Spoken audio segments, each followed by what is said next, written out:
हमने विगत कक्षा में रोग पैदा करने वाले ग्राम पॉजिटिव कोकाई के बारे में, जीवाणुओं के बारे में पढ़ा। अब हम रोग पैदा करने वाले ग्राम पॉजिटिव बेसिलाई के बारे में पढ़ेंगे। आप कोकाई और बेसिलाई में अंतर जानते हैं और हमें पहले भी डिस्कस कर चुके हैं कि ये किस प्रकार के होते हैं।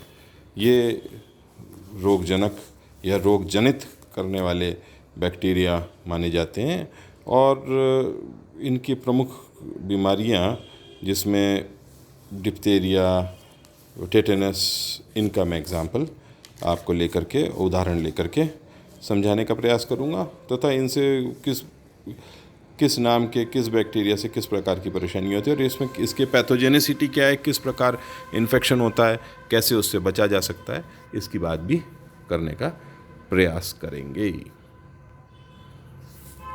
इस स्लाइड के अंदर आप बेसिलाई की फ़ोटोग्राफ देख सकते हैं। ये थोड़ी सी बड़ी करी हुई है, स्लाइड के ऊपर देखी हुई, स्लाइड के ऊपर देखी हुई बाई जो है वो स्लाइड के ऊपर देखी हुई और ये दूसरी एनिमेटेड है।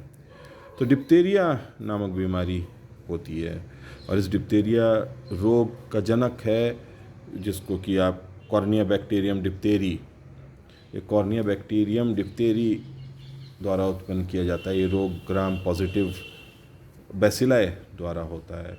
ये अगतिशील होते हैं बेसिलाई और नॉन एसिड फास्ट होते हैं और इसकी विशेषता ये जैसे डंबल शेप्ड नज़र आ रहे हैं ना, ये जो बैंगनी रंग के बैक्टीरियल सेल्स नज़र आ रहे हैं, डंबल शेप नज़र आ रहे हैं, डंबल के आकार के प्रतीत होते हैं और इनके बीच में से पतला और दोनों तरफ मुखदर के नुमा इसके अंदर उभार होता है।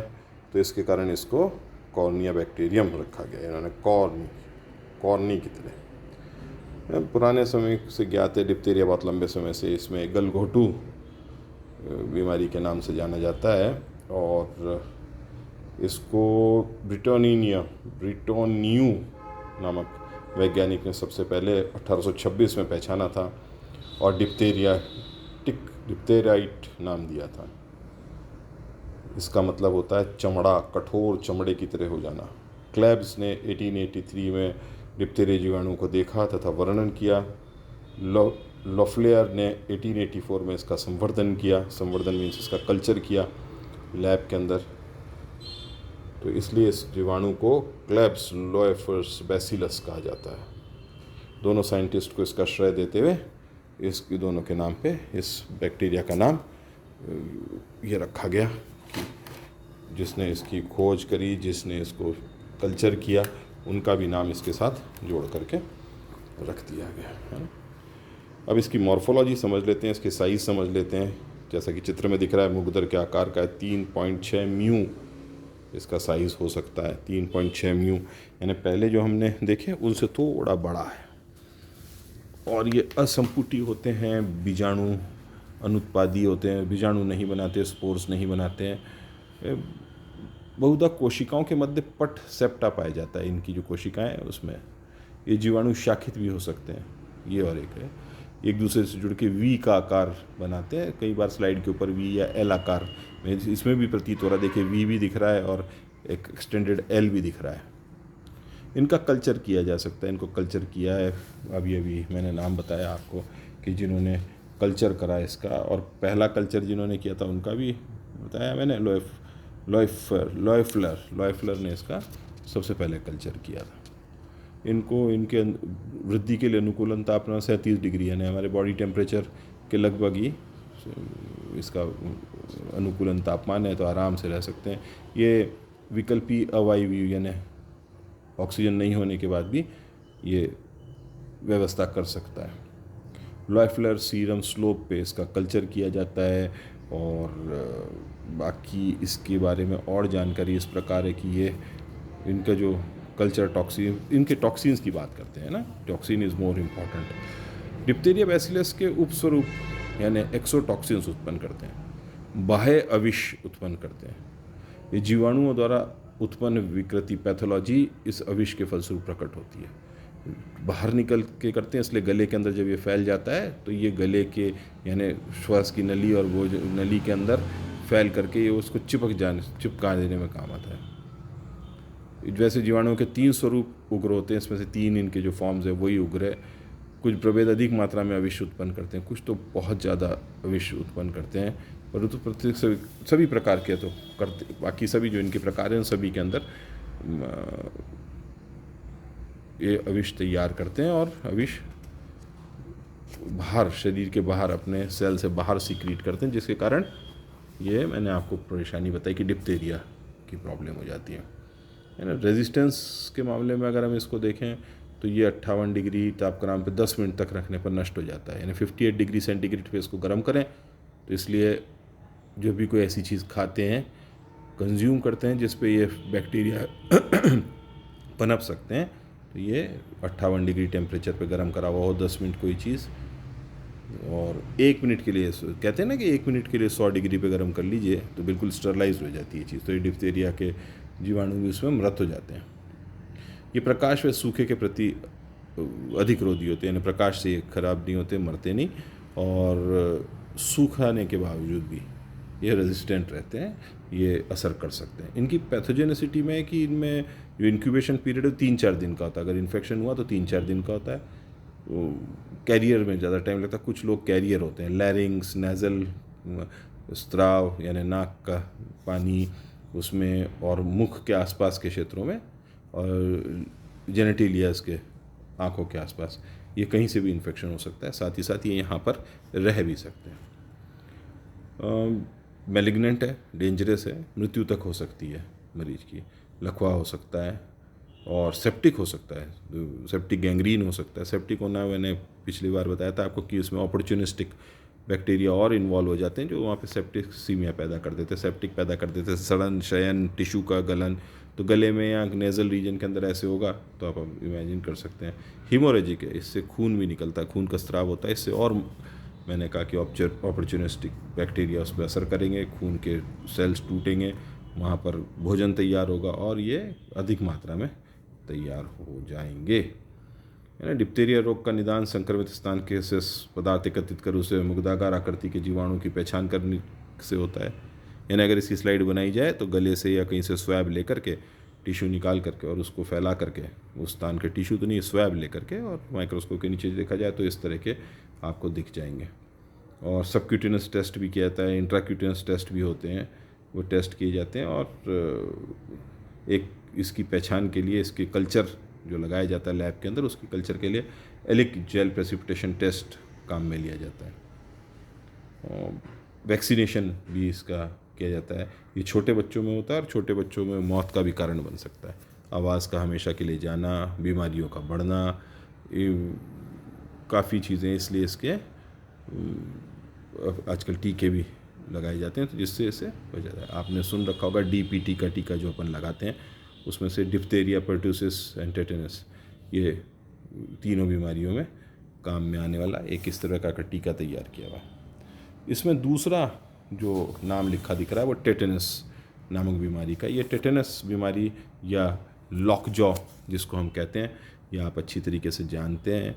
ये भी एक खतरनाक बीमारी है और इसे क्लॉस्ट्रिडियम टेटेनाई नामक, जिसका नीचे नाम लिखा हुआ है, बैक्टीरिया से उत्पन्न होती है। ये सर्वव्यापी जीवाणु है, मिट्टी में, गंदी जगह में, दीवारों पर, किसी में भी, कपड़ों, किताब, फर्नीचर, सब जगह पाए जाते हैं। और ये बहुत ही डेंजरस चीज़ है। तभी और हमें जब चोट लगती है तो डॉक्टर तुरंत कहता है कि भाई टेटेनस का इंजेक्शन लगवा लीजिए। ज़मीन, मिट्टी, कहीं पे से भी अगर उसमें से जीवाणु प्रवेश कर गया तो ये समय नहीं देता और ये कभी कभी बहुत घातक हो जाता है। ये पतला लंबा होता है, इसमें आप डायग्राम देख सकते हो।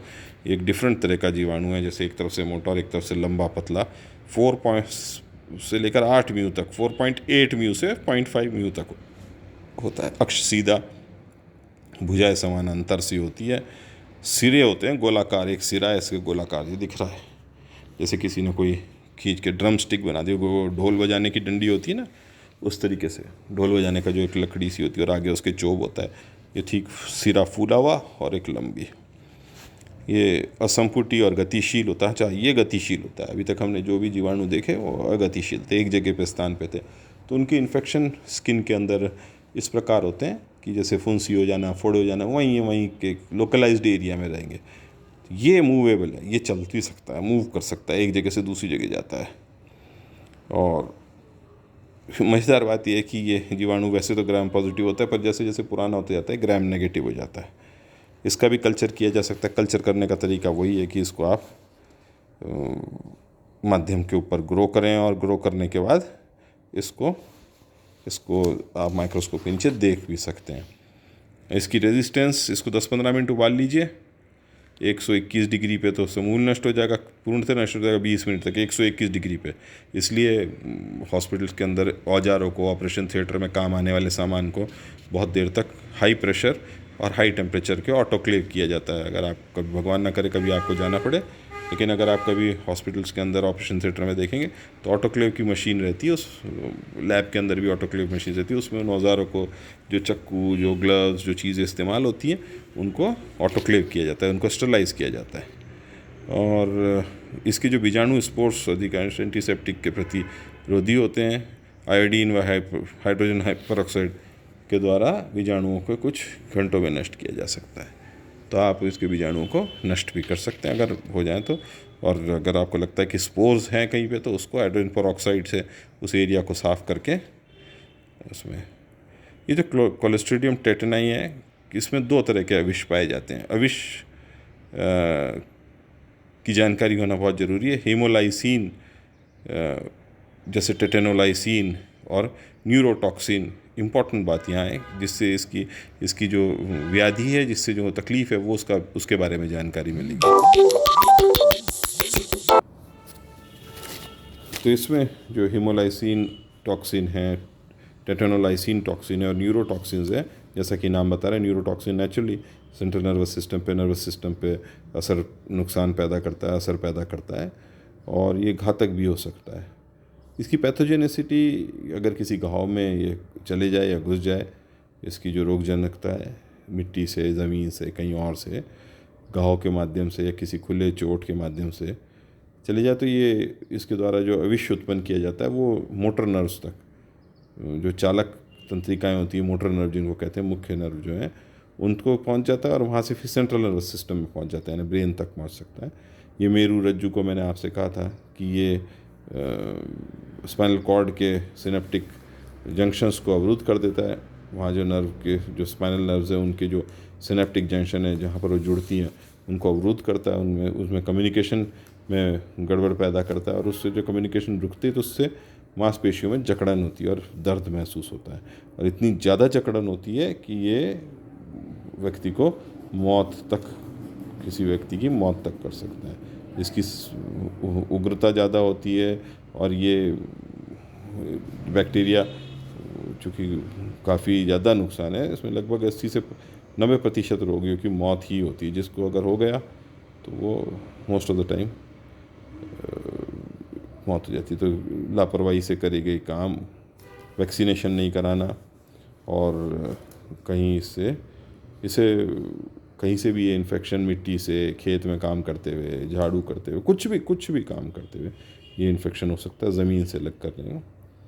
और ये टिटेनस के कारण जो मेन पेशी है, जैसे अपने जबड़े की पेशी, उसमें जकड़न आ जाती है। जैसे दांत भींच देते हैं ना बहुत ज़ोर से, वैसे उसका लॉक जॉ कहते हैं कि दांत एक दूसरे के अंदर भिंच जाएं पूरी तरीके से, और भिंच जाने के कारण फिर ना तो सांस लेने, पानी खाना, कुछ खाने में नहीं, बस लॉक जॉ के कारण आदमी की डेथ हो जाती है। इसका डायग्नोसिस टाइम पे हो जाए, जीवाणु की पहचान हो जाए जल्दी से, तो बचाया जा सकता है। लेकिन इम्यूनाइजेशन इसका सबसे, ये जो टेटनस टॉक्साइड्स तैयार करे हुए हैं, एंटी टेटनस सीरम, ATS कहलाते हैं, ATS लेकर के, टेटनस टॉक्साइड TT का इंजेक्शन, ATS का इंजेक्शन, ये लेकर के हम इससे बच सकते हैं और अपने आप को सुरक्षित रख सकते हैं। ये बेसिलस टेटनाई घाव में पहुंचने पर एक्सोटॉक्सिन पैदा करता है। मेरुदंड में मैंने आपको बता ही दिया। मेरुदंड की जो एंटीरियर हॉर्न में पाई जाने वाली कोशिकाएं, उनको प्रभावित करता है, और इस तरीके से ये बहुत सारी चीज़ों पे प्रभाव डालता है। अगली कक्षा के अंदर हम इससे आगे पढ़ेंगे।